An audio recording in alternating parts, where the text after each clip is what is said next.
नमस्ते all of you, myself yoga teacher Harvi Sharma. Welcome to my YouTube channel Harvi Sharma.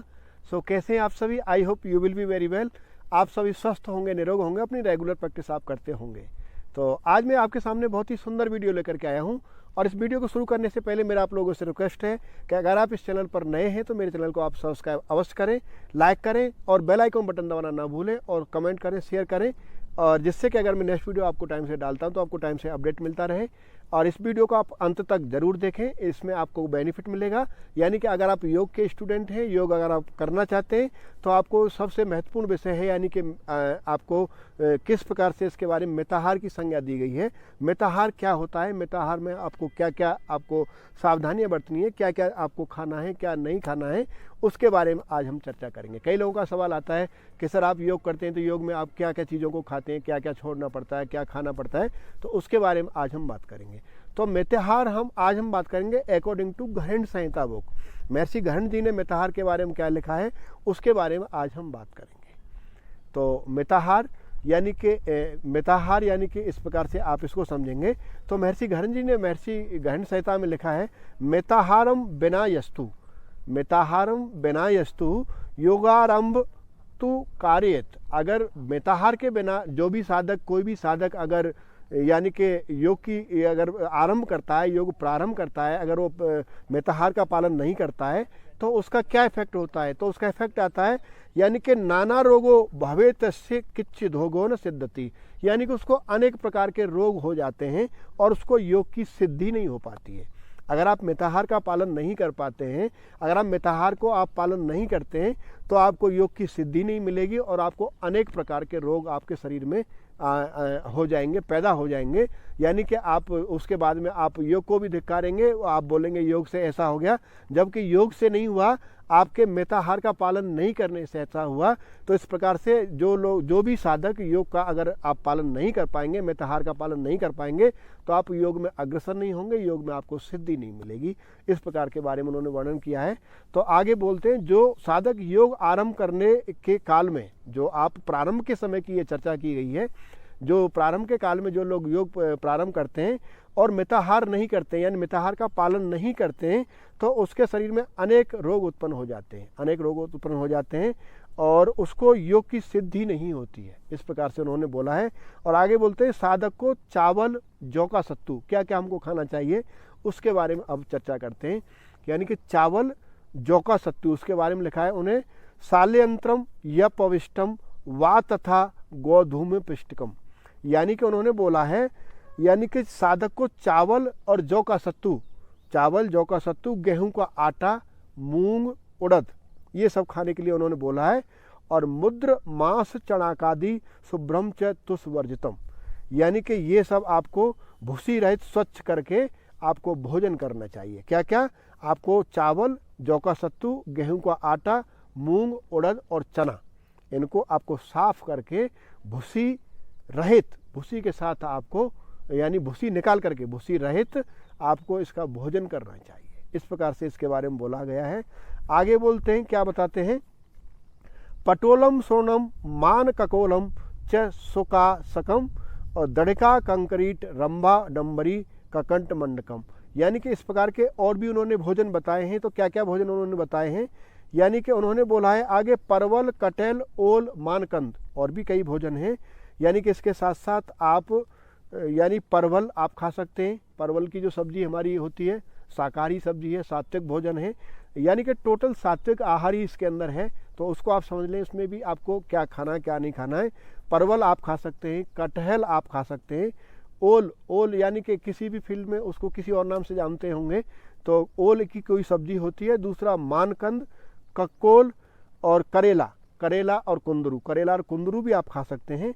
अरवी, ककड़ी, केला, अरवी आप खा सकते हैं, ककड़ी आप खा सकते हैं, केला खा सकते हैं, आप गूलर खा सकते हैं, और चौलाई आदि का साग भक्षण करें। ये खाने के लिए आपको बताया गया है योग के अंदर।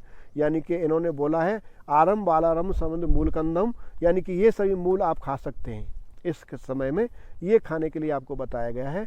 और उसके साथ साथ उसके बाद आपको बताया गया है, कच्चे या पक्के केले के गुच्छ, जो केले का जो गुच्छ दंड होता है, यानी कि उसका पके या कच्चे केले का गुच्छ दंड आप खा सकते हैं। उसका मूल, उसकी आप मूल खा सकते हैं। और उसका यानी कि बैंगन, उसके बाद उसका बैंगन, आप बैंगन की सब्जी खा सकते हैं, आप कच्चा साग खा सकते हैं, उसके बाद आप ऋतु का साग, ऋतु का जो भी साग होता है यानी सीजनल आप सब्जी आप खा सकते हैं। और परवल के पत्ते, बथुआ और हुरहुर, बथुआ का साग, जो भी शाकाहारी पत्ते जो वेजिटेबल है, हरी सब्जियां आप देख सकते हैं, पत्तेदार सब्जियां, हुरहुर का साग खा सकते हैं। और उससे स्वच्छ करके, साफ सुथरा करके उसके समुधर यानी सुमधर और स्निग्ध, सुमधर यानी साफ सुथरा और स्निग्ध उसको सुपाच्य बनाना है। और सरस द्रव्य से संतोषपूर्वक आधा पेट भरना है। यहाँ उन्होंने बहुत महत्वपूर्ण बात बोला है कि हम लोग क्या करते हैं कि अपने जो भी चीज़ हमको स्वाद लगती है हम दबा करके आहार लेते हैं, यानी कि उसको आधा पेट हमको भोजन खाने की बात कही, उसके बारे में आपको और आगे चर्चा करूँगा। और आधा खाली रखना चाहिए। आधा खाली रखने का तात्पर्य उन्होंने बताया है, यानी कि आधा, आपको सपोज कीजिए आपको 4 रोटी की भूख है तो आपको 2 रोटियां ही खानी है, यानी कि आपको 2 रोटियां ही खानी, 2 रोटियां आपको नहीं खानी है। उसका तात्पर्य यह है कि 2 पेट 2 हिस्सा खाली रखने का तात्पर्य उन्होंने आगे बताया है कि आधे के अन्न से, यानी कि आपका आधा हिस्सा आपका पेट से खाने से भर गया तो आपका जो 2 हिस्से जो बचे हैं, आधा पेट जो आपका बचा है, यानी कि उसमें से 1/3 आपका, 1/4 आपका जो हिस्सा होता है वो आपके वायु के लिए और 1/4 आपका यानी कि जल के लिए आपको खाली छोड़ा है। अगर हम पूरा आहार ठूस के भर लेते हैं तो हमारी जो एनर्जी है उसको डाइजेस्ट करने में लग जाती है, हमको दिक्कत आती है, वो हमारा एक फैट बढ़ता है, वो अपच की समस्या होती है, हमको कॉन्स्टिपेशन की समस्या होती है, हमको डाइजेशन की समस्या होती है, हमारी एनर्जी हम उसमें लग जाती है। तो उसको आप टाइम से आप डाइजेस्ट नहीं कर पाएंगे तो आपको योग में सिद्धि नहीं होगी, आप आसन नहीं कर पाएंगे, आपका आसाधना में मन नहीं लगेगा। इसलिए आपको आधा पेट ही भोजन खाना है, इस चीज़ को आप पालन करना पड़ेगा। तो इस प्रकार से इसमें बोला गया है कि महर्षि गहन कहते हैं कि प्राणायाम के अभ्यासार्थियों के लिए, जो नए साधक प्राणायाम में अग्रसर होते हैं तो उनके लिए, या योग की जो भी साधना करते हैं, आसन करते हैं, आप जो भी आप मुद्राज करते हैं, तो आप प्राणायाम में आप इस प्रकार से समझेंगे, यानी कि ये खाने की व्यवस्था उचित होनी चाहिए, खाने को आपको ध्यान देना होगा, अन्यथा अभ्यास का पूर्ण लाभ अभ्यासार्थी को अन्यथा आपको पूरा लाभ नहीं मिलेगा। और इसका जो प्रतिकूल प्रभाव है वो आपके शरीर के ऊपर पड़ेगा। तो इससे होता क्या है कि हमारे जो शरीर में जब हम प्राणायाम अभ्यास शुरू करते हैं तो शरीर में हमारे हीट प्रोड्यूस होती है, हीट गर्मी शुरू होती है, तो इस प्रकार से आपको बीमारियां भी बढ़ने की संभावना बढ़ जाती है। तो इस प्रकार से आप खाने पर ध्यान देंगे। और जहां आहार संबंधी चर्चा होती है, जो नियम पढ़ाए जाते हैं, और सीजन के हिसाब से भी आहार के बारे में बताया गया है कि किस ऋतु में आपको कौन सा भोजन करना है, कौन सा भोजन नहीं करना है, किस सीजन में कौन सा भोजन करना है, तो इस प्रकार का आप ध्यान रखेंगे। और दूसरा, आजकल तो घर घरों में फ्रिज है, तो फ्रिज में आप हर प्रकार की सब्जियां रखते हैं, तो लेकिन आजकल ये दिनचर्या गलत है, फ्रिज का खाना, ठंडा खाना साधक को नहीं खाना है, इसके लिए मैं आपको दूसरे वीडियो में बताऊंगा। तो इस प्रकार से आप कौन सी सब्जियां आप ले सकते हैं, कौन सा खाना आप ले सकते हैं, कौन सा आहार ले सकते हैं, इस चीज़ को आप सुनिश्चित करेंगे। क्योंकि आधुनिक युग में आप बेमौसम का आहार भी आप घरों के अंदर रखते हैं, तो ये आपके शरीर पर प्रतिकूल प्रभाव पड़ता है। आपके योग में आपको यानी मिताहार ही नहीं आपको होना चाहिए, योग में आपको यानी कि मिताहार आपको नहीं होने देता है। आपको इस प्रकार से मिताहारी आप होते हैं तो आप संतुलित भोजन ग्रहण करना चाहिए, यानी कि मिताहार होने से आप योग में समाविष्ट हो पाते हैं। इस प्रकार से आप इसका ध्यान रखेंगे। और जो भी इसके बारे में उन्होंने और एक चीज़ बोला है, यानी कि अगर योग में आपको समाविष्ट होना है तो चावल, गेहूं और जौ और चना और उड़द दाल, इनका यानी कि मिलाकर रोटी बनाई गई होनी चाहिए। तो ये योगियों के लिए बहुत ही अच्छा भोजन उन्होंने इसको माना है, उत्तम मानी गई है। कटहल, परवल, करेला, अरवी और कुंदरू, ककड़ी, गूलर, कच्चा केला, बैंगन, ये सभी आप उपयोग कर सकते हैं। और मौसम की हरी सब्जियां आप खा सकते हैं, पत्तेदार सब्जियां आप खा सकते हैं।